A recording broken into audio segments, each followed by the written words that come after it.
A lot of research has been done into the science of memory and learning. Really, memory and learning are how we do almost everything in our lives. If we didn't have memory, we'd maybe burn our hands on the stove after already having burned our hands on the stove on purpose. So really, it's important for us to know how we cultivate our memory. And as language learners, obviously, we want to figure out how we strengthen our memory. Today's episode provides you with a metaphor that's often used to describe how we learn and how memory works. We hope you enjoy. Salvete, sodales. Haec series est Rem Tene.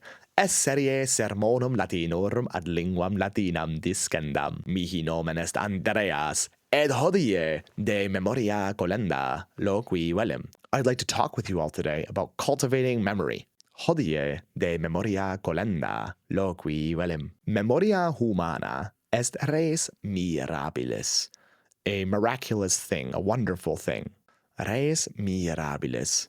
Memoria mirabilis est quia omnes res meminisse nova discere, et quidem vitam agere possumus ob memoriam, because of memory, ob memoriam. Sine memoria vivere facile, non possemus, we would not be able, non possemus, exempli gratia, sine memoria mala ageremus, qua iam egimus, discere non possemus. Memoria etiam nos deciphere, to deceive. Deciphere potest. Memoria enim interdum non est firma, et res prave meminisse possumus, et cum res e memoria revocantur, or recalled, revocantur, et Paulum mutantur, are changed, mutantur, quam fallax, deceptive. Fallax est memoria humana.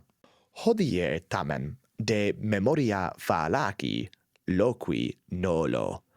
Immo de memoria colenda et firmanda loqui velim. Omnes enim ob memoriam omnia discimus. Linguam latinam ob memoriam discimus. Ad loquendum de memoria colenda et firmanda vobis imaginem proponere velim. Ecce imago. Finge animo. Imagine. Create with your mind. Finge animo te esse in campo. Herba longa est, et omnia viridia sunt. Pulchrum est. Transire, to go across. Transire vis ad lacum qui trans campum situs est. Hoc tamen in campo nullae semitae, footpaths. Semitae sunt. Difficile est per campum ambulare ob herbas longas, sed ambulandum est. Tu, igitur, trans campum ambulas. Non est facile, lente, et difficile ambulas. Tandem trans campum transis, et ad lacum pervenis. You reach, pervenis. Quamquam arduum fuit trans campum transire, suave, pleasant, enjoyable, fun, cool. Suave etiam fuit, nam lacus est pulcher. Post horam tibi redeundum est. There must be a returning by you. You must return. Tibi redeundum est. Trans campum igitur transeundum est. Trans campum transis. Est difficile transire, sed in iistem vestigiis, in the same steps, in the same tracks. In iistem vestigiis ambulas, neque tam difficile est, quam fuit. Non dum est semita. Postero die, on the next day, postero die ad lacum ire vis, ergo in iistem vestigiis trans campum transis. Non tam difficile est transire quam heri quotidie ad lacum is, et in dies, every day proceeding in the future, in dies facilius est ad lacum pervenire, nam herbae non tam longae sunt ob vestigia tua. Post unum mensem ad lacum ambulandi, iam est semita, et facile est ad lacum ire. Haec imago, quam vobis narravi, est translatio, a metaphor, translatio memoriae humanae, cum rem novam discis, est arduum, et difficile, nam nihil sciis. Multo igitur labore discendum est, sed in dies, si eadem facis et discis, facilius est rem novam discere. Post aliquid temporis, after a certain amount of time, post aliquid temporis, est valde facile. Cerebro, frequently, often. Cerebro enim est faciendum, si rem discere vis. Ad semitam faciendam, non fuit necesse maximo labore curre, tantum aliquid parvi quotidie est faciendum. Quid autem si aliam noam rem discere vis, nova semita est facienda.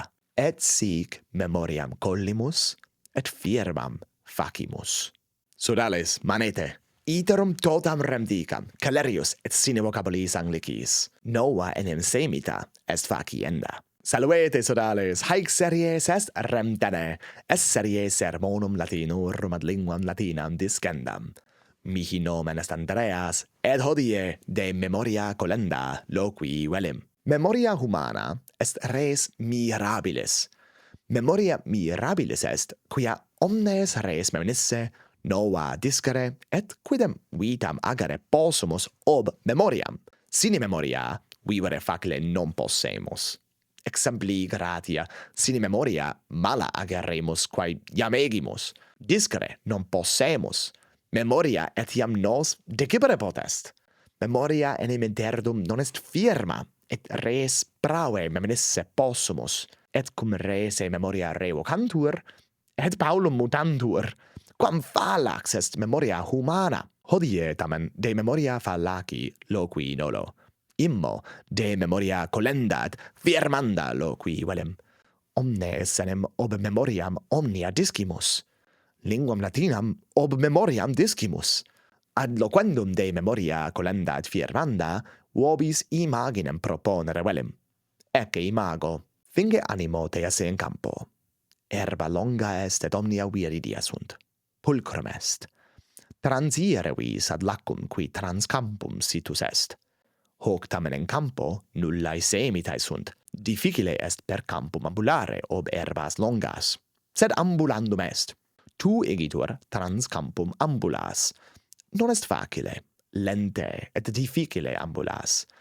Tandem trans campum transis et ad lacum pervenis. Quamquam arduum fuit trans campum transire, suave etiam fuit nam lacus est pulcher. Pos horam tibi redeundum est. Trans campum igitur transeundum est. Trans campum transis. Est difficile transire, sed in istem vestigiis ambulas. Neque tam difficile est, quam fuit. Non dum est semita. Posterodie ad lacum ire vis. Ergo in istem vestigiis trans campum transis.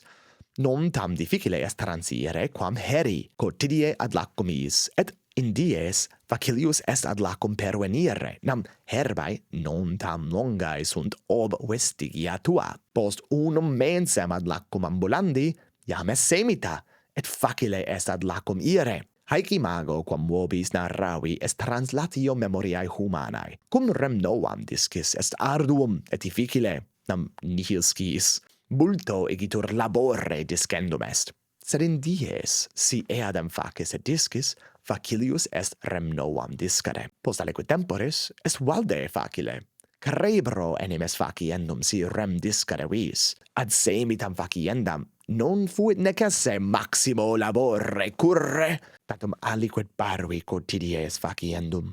Quid autem si aliam noam rem discere vis? Nova semita est facienda, et sic memoriam collimus et firmam facimus. Bene, satis est. Haec hodie habui quae dicerem. Quid vos? Placuit ne vobis? Est ne vobis alia translatio ad memoriam describendam? Nobis scribere potestis infra inter commentarios, sed etiam apud situm nostrum habes ne lac punctum com linea inclinans contact. Volumus audire responsa vestra. Scribite nobis sodales. Gratias vobis agimus quod nos loquentes auditis, et ut semper maximas gratias agimus patronis nostris apud Patreon, sine illis non possemus haec agere. Si vultes fieri patroni nostri, ite ad ligamen, quod infra positum est. Speramus fori ut hoc episodium vobis placuerit. Si placuit vobis hoc episodium de memoria, fortasse hoc episodium vobis placevit. Curate ut in proximum aleatis. Et mementote sodales, Rem Tenē, verba sequentur.